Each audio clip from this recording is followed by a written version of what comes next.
When I started producing music over 25 years ago, I could never finish my tracks, and I've still got a hard drive with hundreds of loop ideas that I've come up with, and I figured if I struggle with that, then you probably do too. My name's Will from EDM Tips. I've spent the last 6 years helping thousands of bedroom music producers just like you get their music finished to a professional level. And one of the difficulties I see my students struggling with time and time again is actually finishing tracks when they've come up with an idea, because that's the fun bit, right? You open up your door, you jam out the cool idea, but then you never actually finish it. So today I want to go through the 7 most likely reasons that you can't finish your music and give you some ideas about how you can break through those barriers. So without further ado, let's hop into the door and get it done. Okay, so number 1 is you don't have a clear vibe on the actual track that you want to create. So you might start building out an idea, you might come up with a couple of melodies, load in some synths, but then you come up with another idea that kind of sounds good with what you've already got, and before you know it, you've gone off in a different direction. Once you've done that a couple of times, it can be pretty disheartening because you know you're nowhere near finishing the track, but what's more, it doesn't sound anything like the idea that you had in your head at the beginning. Now this is bad for a couple of reasons. 1, you'll never finish the music. 2, it's disheartening. But 3, unless you specify the kind of vibe that you want to create, you've basically got infinite options, and it's very difficult and it's very hard to do. But as music producers,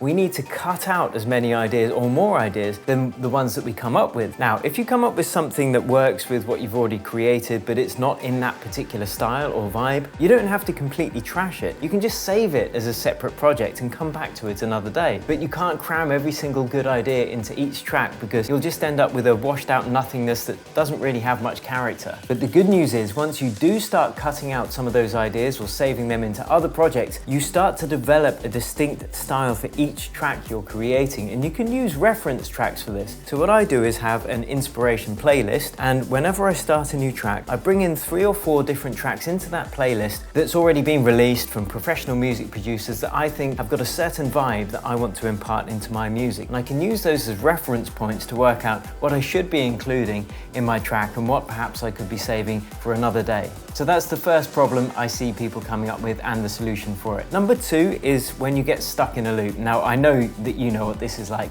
You come up with a really cool 8 or 16 bar loop and you loop it over and over again. You're listening to it, you're tweaking it, and after a couple of hours you're kind of sick of it, and then you just save it and then you move on to another project, or you save it, you turn your computer off for a couple of days, and then when you come back you want to start a new project, which is completely natural. But you have to find a way to push through that as quickly as possible so you don't end up stuck in this loop. That's a bad thing to happen for music producers. So here are a couple of tips of how you can get around this. Now if we look at my Ableton project here, you can see I've got this channel called Ghost Track. Now what this is just a reference track that I'm using to build out my arrangement. This is the quickest way to do it. So if you find a track that is in the genre that you're producing, that has a good arrangement that you like, you can just bring it into your DAW, whichever DAW it is. You can synchronize it to your project by warping it correctly, and I'll link to a video that shows you how to do that there.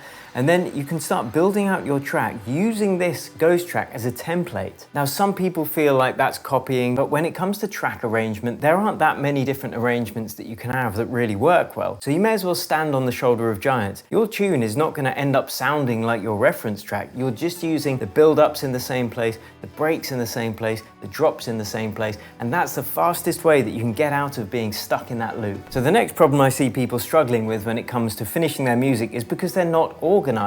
Now that can sound a bit boring, but if you look at my samples here, you can see I've got them all organized into these different sections like bass, brass, drum hits, and then within drum hits, they're all organized as well. And I've also got my specific favorites here, which are organized in the same way. Now, when you start organizing your samples, and ideally in a separate session, you know, perhaps from your main production session, so you're not breaking your flow, but if you spend a few hours just collating some of your favorite samples from the sample packs you've downloaded, perhaps some of the presets that you've got for your favorite synths, and just creating your own favorites folders, that means that you can work really quickly whenever you start a new project. So you're not having to search around for half an hour for a decent kick drum because you've got 3 or 4 favorites that you know sound really good. It's so worth spending the time doing it. It's a stitch in time.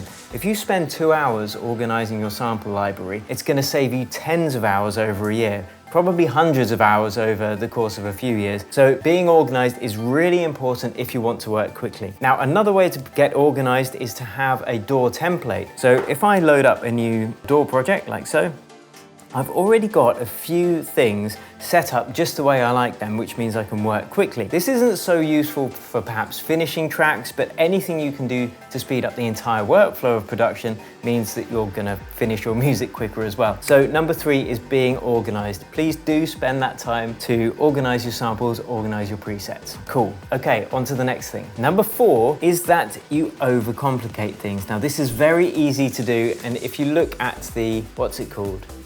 I'm going to look it up after I've recorded this and put it below because I can't remember the name. But basically, when you start music production, your music doesn't sound good because you simply don't have any skills, you don't have any knowledge. Now, after a little while, you pick up a few skills, then your music starts to sound better. But at that point, it's a danger zone because you actually think that you know more than you do. And you start to overcomplicate things. So you learn about compression, you learn about parallel compression, you learn about all of these different effects and all of these tricks you can use, and layering and bussing. And what often happens, I find, with producers is that they end up overcomplicating their project. Now, the hallmark of a good producer is using as few elements as possible to create the vibe that they want. You end up with a louder mix, you end up with a clearer mix, your music can get finished more quickly, and you don't get completely bogged down and lost in, hierarchies within hierarchies of groups and buses. And I've linked to my sound design tutorial here or here to show you how to create sounds that are really good without massively overcomplicating them. But if we look at my latest release, which is a completely finished, published, mastered, released project, you can see that yes, of course there are lots of tracks involved because it's quite an in-depth track and you can hear that playing in the background now, but I don't have a crazy amount of fancy routing. I've got a couple of buses,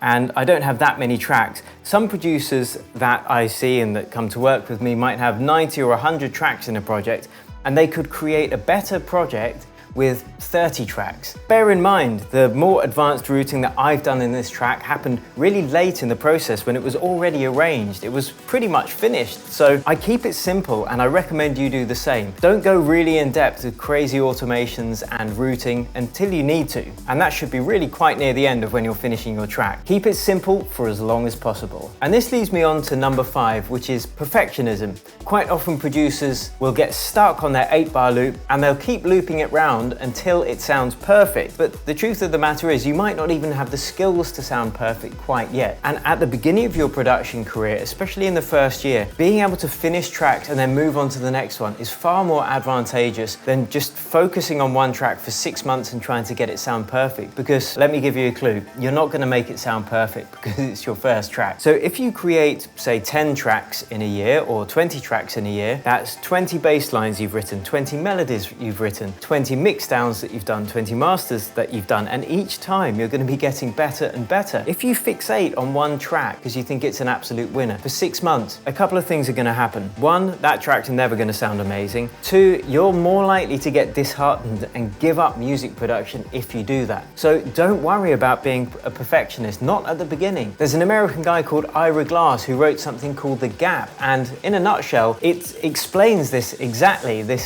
sensation we have as artists where we get into it because we've got good taste and we like music out there and we want to contribute to the scene and create music like that too. And then we start to do that and we compare it to the music that we love, and ours doesn't sound anywhere near as good. But all there is to do is keep putting in that work until that gap closes between the quality of their music and the quality of yours. But don't get disheartened because every single music producer has gone through this. David Guetta, Calvin Harris, Avicii, rest his soul. Every single one of them made rubbish music at the beginning until they did enough of it that they became good. Yes, of course, there are things you can do to cut down the time it takes in which to do that. Joining an online community, joining an online course, or if you're lucky enough to know a professional music producer, just sit down in the studio with and have them show you the ropes. And if you don't have the money to join an online course or you don't know any music producers, there's a wealth of information on YouTube. It's going to take you a bit longer, but you can do it, you can close that gap. But don't worry about sounding perfect, especially in the first year. Just worry about getting those tracks finished and you're going to be learning so much every track you do. Now, before we move on to the next point, let me know what you found that you struggle with. I really want to help. Let me know in the comments, what's the biggest struggle that you find when it comes to finishing your tracks? Okay, number 6, the 6th reason you're probably not finishing your music is a simple case of getting distracted. Now, we've all got a supercomputer in our back pocket nowadays in the form of a smartphone, with notifications, social media, all of that stuff just drawing our attention away. And I think that our attention span as a species has become less and less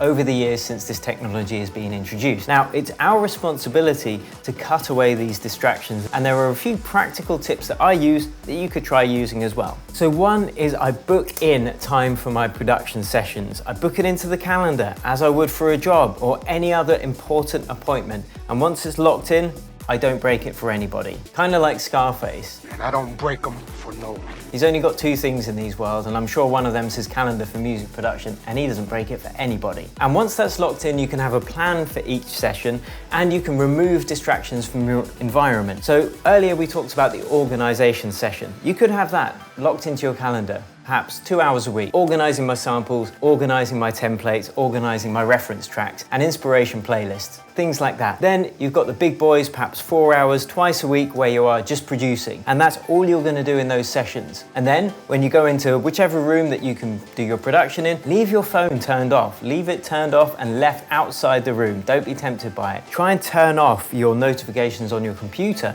Anything you can do to do that. Make sure you've got enough water or coffee or beer or whatever floats your boat close to hand, perhaps a couple of snacks. You don't have to get up and break that flow, because flow is super important when it comes to music production. And this is one of the most common things. It's a simple case of people being distracted, getting shiny object syndrome, deciding to watch another YouTube video. But watching YouTube videos isn't producing music. It's just making you feel good because you get the feeling that you're doing something productive, but actually you're probably not. But also keep watching my YouTube videos. Now, all of these points that we've just covered comes down to number 7, and this is the biggest reason that people don't finish their music. And actually, if you get this nailed down, all of these other points, they kind of fall by the wayside. The biggest reason that you're not finishing your music is you don't have a motivating enough goal to do it.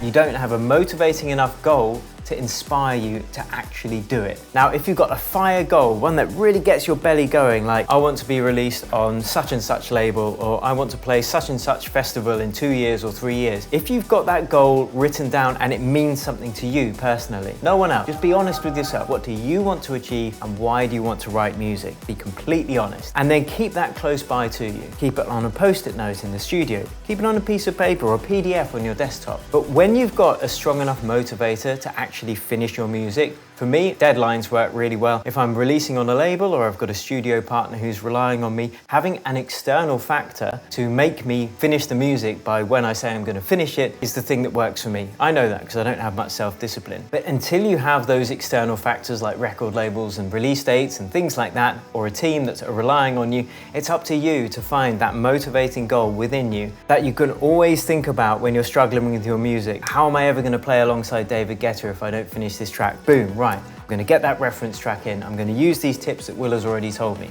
Let's get going. And that motivation, that fire, that impetus, if you can garner that within yourself, that above anything else is what's going to help you finish your music. Now look at these points that we've just covered. They aren't technical, physical reasons. They're all psychological. And that's a good thing because it means you've got control over them.